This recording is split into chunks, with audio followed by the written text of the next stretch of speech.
सीताय पते नमः। मेरे साथ बोलेंगे, बोलिए सीताराम भगवान की, सीताराम भगवान की, भक्त वत्सल भगवान की, हनुमान जी महाराज की, श्री हनुमान जी महाराज की, सरयू मैया की, सरयू मैया की। नमः पार्वती पतिये हर हर।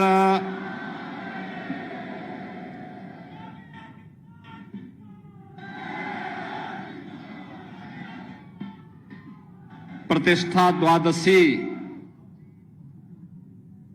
के आज के इस पावन आयोजन में मंच पर उपस्थित पूज्य संत जन महंत श्री दिनेंद्र दास जी महाराज, महंत श्री धर्मदास जी महाराज, महंत ज्ञानी गुरजीत सिंह जी,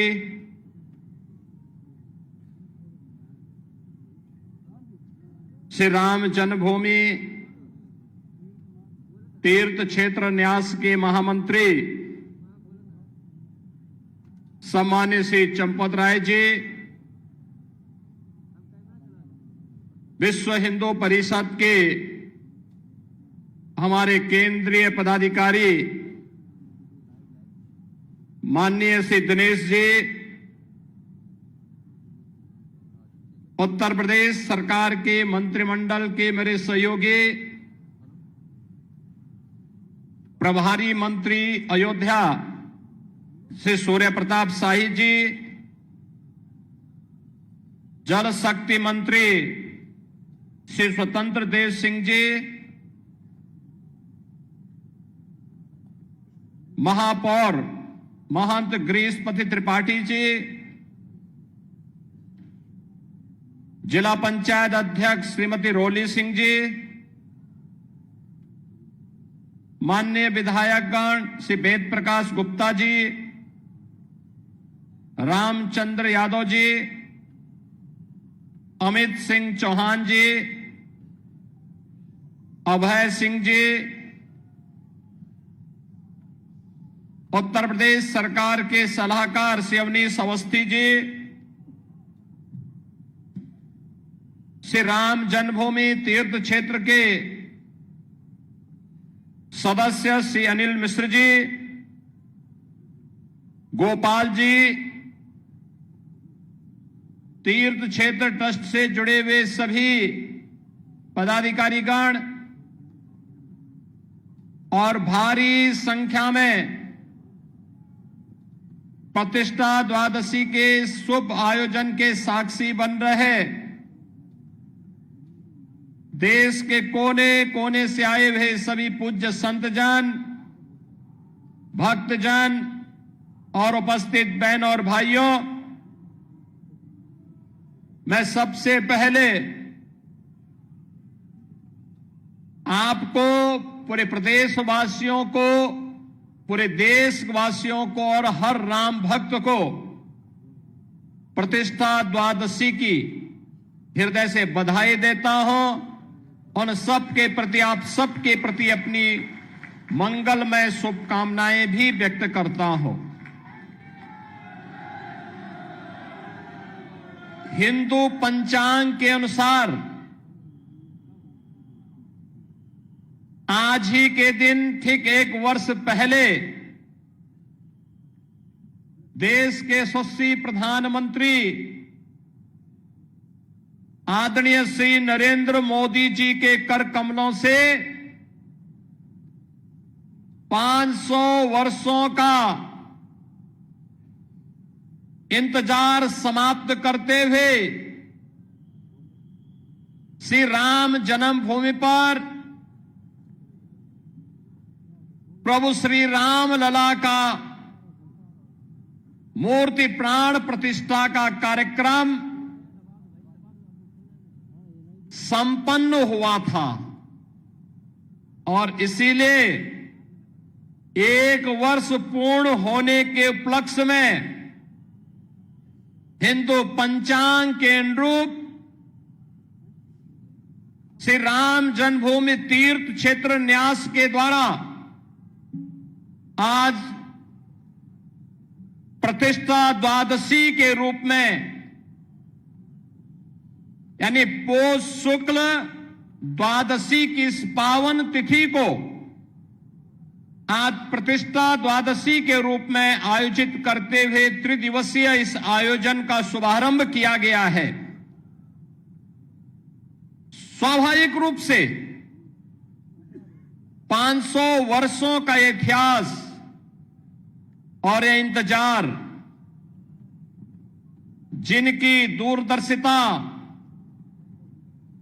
से संपन्न होकर के आज इस गौरव की अनुभूति हम सबको, हर राम भक्त को करा रही है, ऐसे देश के यशस्वी प्रधानमंत्री श्री नरेंद्र मोदी जी के प्रति सबसे पहले कृतज्ञता ज्ञापित करते हुए हम सब हृदय से आभार व्यक्त करते हैं।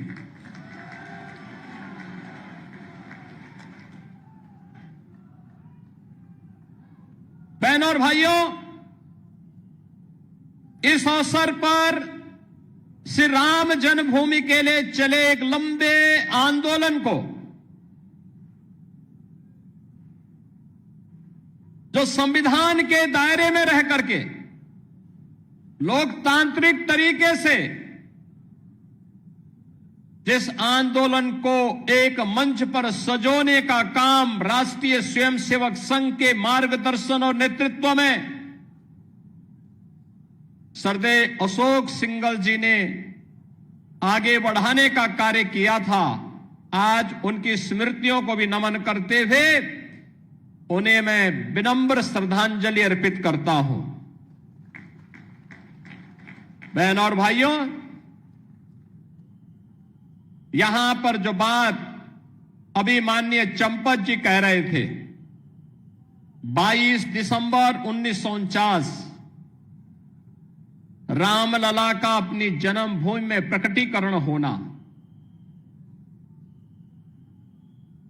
जो इस पूरी लड़ाई की पृष्ठभूमि को आगे बढ़ाता हुआ आज इन स्थितियों में पहुंचा कि हम 1 वर्ष की प्राण प्रतिष्ठा के कार्यकाल के उपरांत आज यहां पर एकत्र होकर के इस मंगल गान के साथ अभिभूत होकर के गौरव की अनुभूति कर रहे हैं। लेकिन इसके उपरांत भी अनेक ऐसी तिथियां आई जिन्होंने हर भारतवासी के सामने अग्नि परीक्षा के इस दौर से उसे ले जाते हुए न्याय संगत तरीके से मर्यादा के अनुसार धैर्य के अपनी अग्नि परीक्षा देते हुए हर भारतवासी गुजरा। लेकिन ध्येय सबका एक ही था, अयोध्या में से राम जन्मभूमि पर प्रभु राम लला का विराजमान हो, हर हाल में विराजमान हो।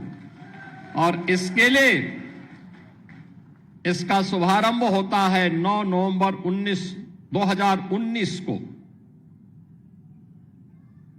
जब भारत की न्यायपालिका ने संवैधानिक तरीके से सर्वसम्मत से यह निर्णय सुनाया कि अयोध्या में जहां पर विवादित ढांचा था वह राम जन्मभूमि है और वहां पर एक ट्रस्ट गठित करते हुए प्रभु श्री राम लला के भव्य मंदिर के निर्माण का मार्ग प्रशस्त होना ही चाहिए।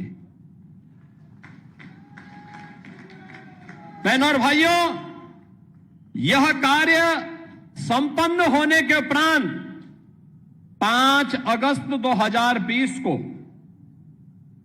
इसी अयोध्या धाम में आकर के देश के यशस्वी प्रधानमंत्री श्री नरेंद्र मोदी जी ने आकर के प्रभु श्री राम लला के भव्य मंदिर के कार्यक्रम का शुभारंभ किया और उसके उपरांत 22 जनवरी 2024 अगर हिंदू पंचांग के अनुसार हम देखें तो पौष शुक्ल द्वादशी के दिन, आज ही के दिन, आदरणीय प्रधानमंत्री जी ने देश भर से आए हुए हर तबके के नेतृत्व वर्ग की उपस्थिति में पूज्य संतों के सानिध्य में 500 वर्षों का इंतजार समाप्त करते हुए रामलला को उनकी जन्मभूमि में प्रतिष्ठित कराने का काम किया था। रामलला का प्राण प्रतिष्ठा का एक कार्यक्रम संपन्न होने के उपरांत लाखों की संख्या में श्रद्धालुजन अयोध्या धाम में पधार रहे हैं। एवरेज अयोध्या का प्रतिदिन अयोध्या में 1.5 से 2 लाख श्रद्धालुओं का आगमन अयोध्या धाम में हो रहा है। 1 से 1.5 लाख राम जन्मभूमि में दर्शन कर पाते हैं। बहुत सारे लोग अन्य धामों में दर्शन करते हुए कुछ इंतजार करते हैं, कुछ जाते हैं, फिर अन्य कार्यक्रमों के बाद फिर आयोजन में भागीदार बनते हैं। आज अयोध्या जिस रूप में हम सबके सामने है, आपने देखा होगा, यह अवसर हम सबके लिए किस रूप में आया। किसी ने सोचा था अयोध्या के बारे में? कोई सोचता था 1 वर्ष पहले, 5 वर्ष पहले, 10 वर्ष पहले कोई सोचता था कि हमारा अयोध्या इस रूप में इसका अधिकारी है, इसको यह अधिकार प्राप्त होना चाहिए। 2014 के पहले, 2017 के पहले इस अयोध्या में बिजली भी नहीं मिलती थी। 3 से 4 घंटे बामुश्किल बिजली। स्वच्छता की कोई कहीं अता पता नहीं था। राम जी की पेड़ी में वहीं पर सरयू जी का जल सड़ता रहता था। हजारों वर्ष पहले लंका पर विजय प्राप्त करने के उपरांत भगवान श्री राम पुष्पक विमान से अयोध्या धाम पधारे थे और हजारों वर्षों के बाद भी विज्ञान जब इतना प्रगति कर चुका है, तब भी अयोध्या में कोई एयरपोर्ट नहीं था जहां पर कोई फ्लाइट लैंड कर सके। लेकिन आज अयोध्या के पास अपना इंटरनेशनल एयरपोर्ट है। अयोध्या की सड़कें त्रेता युग का स्मरण करा रही है। 4 लेन 6 लेन की सड़कें, सरयू मैया के घाट पूरे देश को अपनी ओर आकर्षित करते हैं। राम जी की पेड़ी, अब सरयू जी का जल वहीं पे सड़ता नहीं है, बल्कि एक ओर से आता है, दूसरी ओर से वापस सरयू मैया में लौट करके श्रद्धालुओं को पुण्य का लाभ प्रदान कर रहा है। आज तो आप कहीं भी जाएंगे अयोध्या में, अयोध्या होने का एहसास कराता है। आज हमारी अयोध्या देश की पहली सोलर सिटी बन चुकी है। पहली सोलर सिटी, सूर्यवंश की राजधानी है, पहली सोलर सिटी अयोध्या बन चुकी है। ये जो बिजली यहां दिखती है ना, जलती है स्ट्रीट लाइट के रूप में घरों में, ये किसी थर्मल पावर स्टेशन से नहीं, किसी हाइड्रो पावर स्टेशन से नहीं, बल्कि सूर्य की रोशनी से जो ऊर्जा पैदा होती है, उससे ये बिजली जलती है और उसी बिजली को पूरी अयोध्या उसी का उपयोग करता है। ये नई अयोध्या, नए भारत का नया उत्तर प्रदेश है, तो नए उत्तर प्रदेश की नई अयोध्या अपने तीर्थ होने के गौरव के साथ पूरे देश को अपने साथ जोड़ रही है। लेकिन क्या यह अचानक हो गया? एक दिन में हो गया? नहीं, इसके लिए एक लंबे संघर्ष को आगे बढ़ाना पड़ा था। जो मैंने पहले भी बताया, दर्जनों पीढ़ियां चली गई, एक ही कामना थी और वह थी अयोध्या में हम अपने प्रभु रामलला को विराजमान होता हुआ देख सके। सबकी एक ही तमन्ना थी, अधूरी कामना के साथ पूज्य संतों का, भक्तों का चला जाना, लेकिन संकल्प उनका इतना दृढ़ था कि उस संकल्प को पूरा करने के लिए हम सब सौभाग्यशाली हैं कि इन तिथियों को अपने इन भौतिक चक्षुओं से देखने का सौभाग्य हम सबको प्राप्त हुआ है।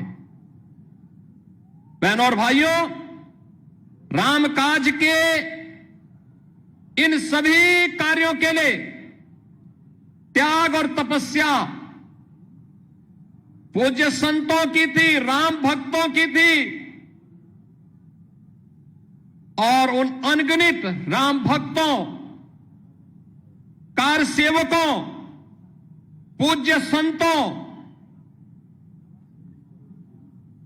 उन सब के हम सचमुच ऋणी हैं, जिनके कारण संघर्ष के साथ साथ अग्नि परीक्षा के दौर से गुजरते हुए भी वे अपने मार्ग से कभी विचलित नहीं हुए। और राम जन्मभूमि देश का एक ऐसा आंदोलन है, 500 वर्षों में, अगर आप 500 वर्षों में 1528 से लेकर के 6 दिसंबर 1992 तक के इतिहास को उठा करके देखेंगे तो हर 15 से 20 वर्ष के अंतराल में हिंदू समाज फिर से संघर्ष करने के लिए, अपनी जन्मभूमि को वापस प्राप्त करने के लिए, अपने प्रभु की जन्मभूमि को वापस प्राप्त करने के लिए निरंतर कार्य करता रहा, संघर्ष करता रहा।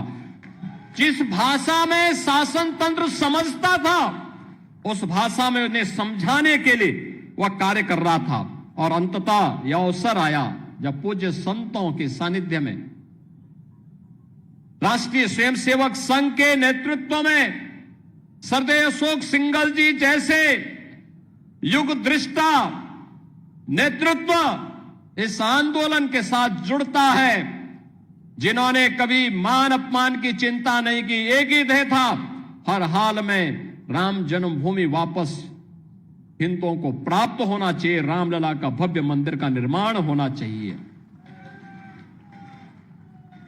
सचमुच बोलने के लिए शब्द नहीं है, हम सबका मन भावुक हो जाता है, भाव विभोर हो जाते हैं, हम भाव विह्वल हो जाते हैं जब इस पूरे इतिहास को देखते हैं। उस आंदोलन को नजदीक से हम लोगों ने जब देखा और आज जब यह परिणाम हम सबके सामने आता है तो खुशी इस बात की होती है कि हम सब सौभाग्यशाली हैं। याद करिए, और मेरे लिए इसलिए भी सौभाग्य का विषय है कि हमारी 3 पीढ़ी उस अभियान के साथ जुड़ी रही। पूज्य महंत दिग्विजय नाथ जी महाराज को मैं नहीं देख पाया था, लेकिन अपने पूज्य गुरुदेव से जो मैं सुनता था, और मुझे याद है जब 2014 में मेरे पूज्य गुरुदेव अपने अंतिम, यानी उनके अंतिम श्वास चल रही थी, संजोग ऐसा था कि सरदेव अशोक सिंघल जी उस समय उनको देखने के लिए हॉस्पिटल में आए और अंतिम बातचीत भी उनकी सरदेव अशोक जी के साथ ही। काफी देर तक वह देख रहे थे, अशोक जी की तरफ देख रहे थे, और अंत में एक ही बात उन्होंने कही। मैं देख रहा था, उस दौरान वो कई दिनों से किसी से बोल नहीं रहे थे। अशोक जी को भी काफी देर तक, लगभग 1 घंटे तक वह देखते रहे, एक तख्तकी लगाओ निगाहों से देखते रहे, और अंत में उन्होंने अशोक जी को सामने बुलाया, कहा क्या राम जन्मभूमि का मंदिर बन जाएगा ना? तो अशोक जी ने कहा जरूर बनेगा, आप एक बार थोड़ा स्वस्थ होइए, जरूर बनेगा, जरूर बनेगा। और यही आश्वस्त के बाद कुछ ही दिन के बाद उन्होंने अपनी भौतिक देह का विश्राम कर दिया था। बहनों और भाइयों, बाबा अभिराम दास जी हों, पूज्य परमहंस रामचंद्र दास जी महाराज रहे हों, शंकराचार्य की परंपरा रही हो, रामानंदाचार्य की परंपरा रही हो, रामानुजाचार्यों की परंपरा रही हो, पूज्य संतों की एक अविरल परंपरा रही हो, या फिर राष्ट्रीय स्वयंसेवक संघ से जुड़े हुए यशस्वी नेतृत्व का ये पूरा अनवरत सिलसिला चलता रहा, लगातार चलता रहा। और आज हम सब यहां पर इस बात का एहसास कर रहे हैं कि राम जन्मभूमि के लिए जो ये आंदोलन चला था, आज वो एक सार्थक लक्ष्य की ओर आगे बढ़ते हुए किस रूप में जा रहा। जो भी अयोध्या आता है, कोई भी आता है, दुनिया के अंदर कोई भी आता है, वह व्यक्ति अभिभूत होकर के जाता है। जिसने 5 वर्ष पहले, 10 वर्ष पहले अयोध्या देखी होगी, आज जब अयोध्या आता तो उसको पहचानने में कठिनाई होती, कहता वाह, अयोध्या तो अब त्रेता युग का एहसास करा रही है।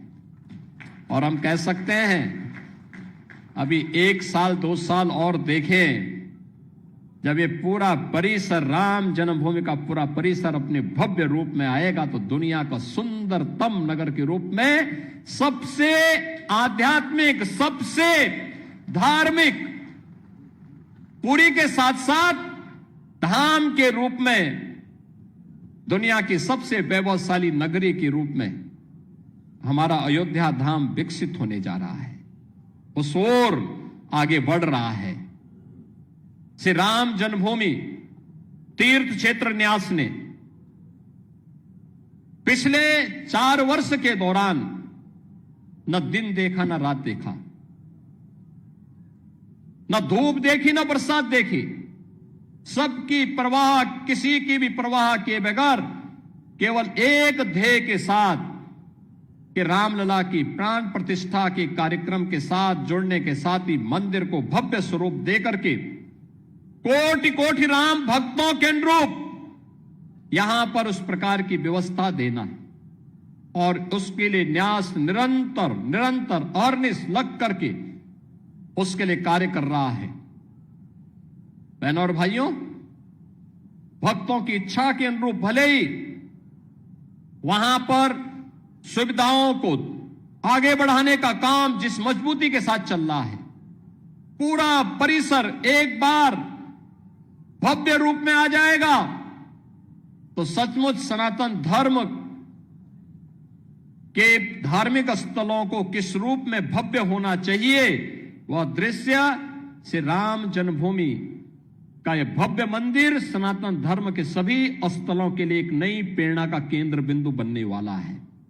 और उसके लिए हम सबको अपने आप को तैयार करना। आज का जब हम यहां पर प्रतिष्ठा द्वादशी के अवसर पर आए हैं तो बहनों और भाइयों, हमारे सामने बहुत सारे लक्ष्य हैं। एक चीज हम सबको इस बारे में ध्यान रखना होगा और वह इस बात को लेकर के रखना होगा कि किन कारणों से, वे कौन सी परिस्थितियां थी कि समाज बटा हुआ था और हमारे पूज्य आराध्य देव स्थल अपमानित हो रहे थे। अगर हम जाति के नाम पर और तमाम अन्य वादों के आधार पर विभाजित रहेंगे तो इस प्रकार की अपमानजनक स्थितियों का सामना हम सबको निरंतर करना पड़ सकता है।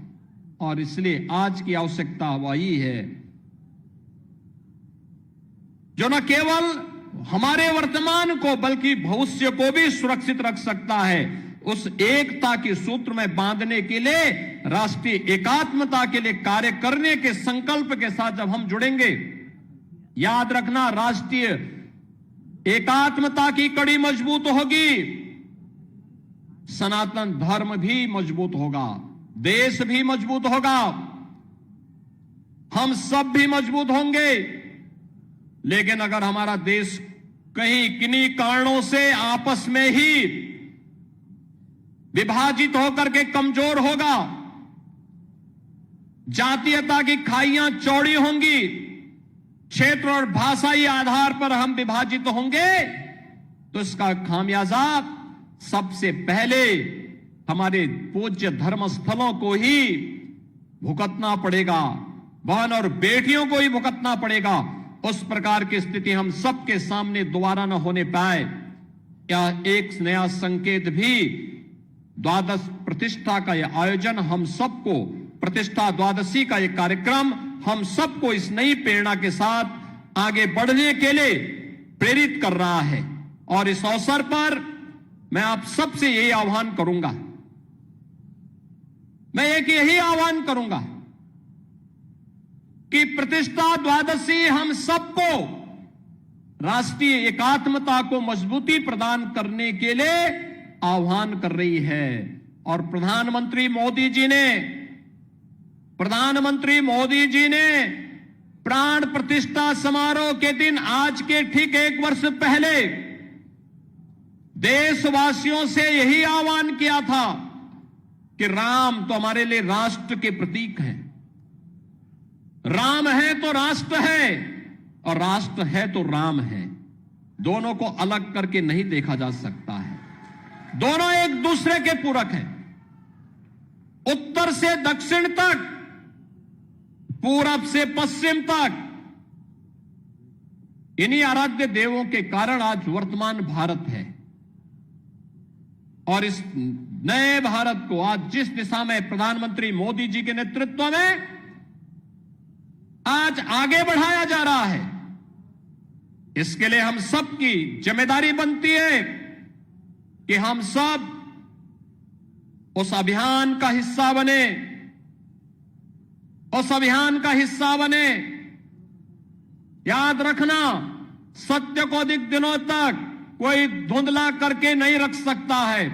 सत्य एक दिन सबके सामने उजागर होगा, और सत्य का उजागर होना ही अयोध्या में राम जन्मभूमि पर प्रभु रामलला के भव्य मंदिर के निर्माण के रूप में हम सबके सामने सत्य के रूप में देश और दुनिया देख रही है। राम जन्मभूमि में प्रभु राम का यह भव्य मंदिर का निर्माण दुनिया में दबी कुचली सभ्यता और संस्कृति के लिए एक नया संदेश भी है। लोकतांत्रिक तरीके से, संविधान सम्मत तरीके से भी अपने अधिकार लिए जा सकते हैं।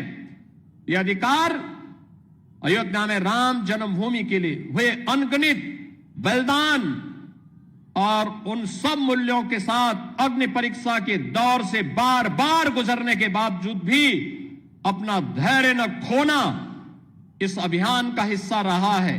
हम सब निरंतर इस पथ के अनुगामी बनेंगे, इस विश्वास के साथ। परसों से प्रयागराज की धरती पर महाकुंभ का भी आयोजन होने जा रहा है, और प्रयागराज में भी जैसी सुविधा अयोध्या धाम में है, ऐसी भव्य सुविधा प्रयागराज में भी सबको प्राप्त होने वाली है।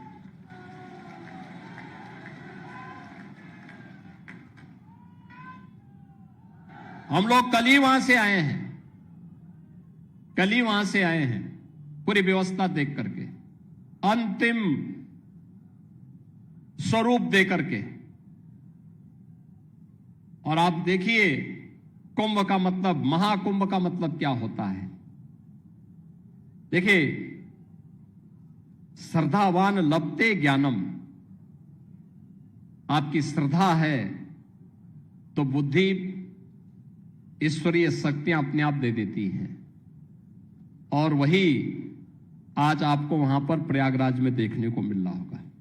प्रयागराज में जिस रूप में एक बार फिर से महाकुंभ का आयोजन, जिस भव्यता के साथ, जिस दिव्यता के साथ, आस्था और आधुनिकता के संगम के रूप में प्रयागराज की धरती में देखने को मिल रहा है, मैं आप सबसे भी कहूंगा, एक बार जाकर के, त्रिवेणी में जाकर के, अयोध्यावासी तो मां सरयू का यहां पे स्नान करते होंगे, यहां पे मां सरयू का आशीर्वाद से यह कृपा तो उन पर बनी रहती है। संगम में जाकर के एक बार जरूर देखिएगा व्यवस्था कैसे होनी चाहिए, कैसे सिस्टम अपने आप पूरी व्यवस्था को आगे बढ़ाता है, और सनातन धर्म का गौरव कैसे आगे बढ़ेगा। इन सब का एक मूर्त रूप आपको वहां पर भी देखने को मिलेगा। इस अवसर पर मैं आप सबको आज प्रतिष्ठा द्वादशी की आने वाले 14 जनवरी को मकर संक्रांति की और 13 जनवरी से 26 फरवरी तक महाकुंभ का जो आयोजन प्रयागराज की धरती पर आयोजित हो रहा है, इस पूरे आयोजन के प्रति भी मैं आप सबको हृदय से अभी से बधाई देता हूं, अपनी शुभकामनाएं देता हूं और विश्वास व्यक्त करता हूं कि आप भी प्रयागराज जाकर के एक बार त्रिवेणी में जरूर पावन संगम पे डुबकी लगा करके पुण्य के भागीदार बनेंगे। आप सबके प्रति मेरी मंगलमय शुभकामनाएं। श्री राम जन्मभूमि तीर्थ न्यास को आयोजन के लिए हृदय से धन्यवाद देते हुए अपनी वाणी को देता हूं विराम। मेरे साथ बोलेंगे जय जय सीताराम।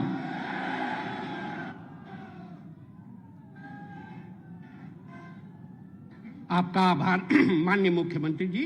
अब मैं व्यवस्थापक श्री राम जन्मभूमि मंदिर गोपाल जी का आह्वान करता हूं कि वो मंच पर आएं और अतिथियों के प्रति धन्यवाद ज्ञापित करें। गोपाल जी।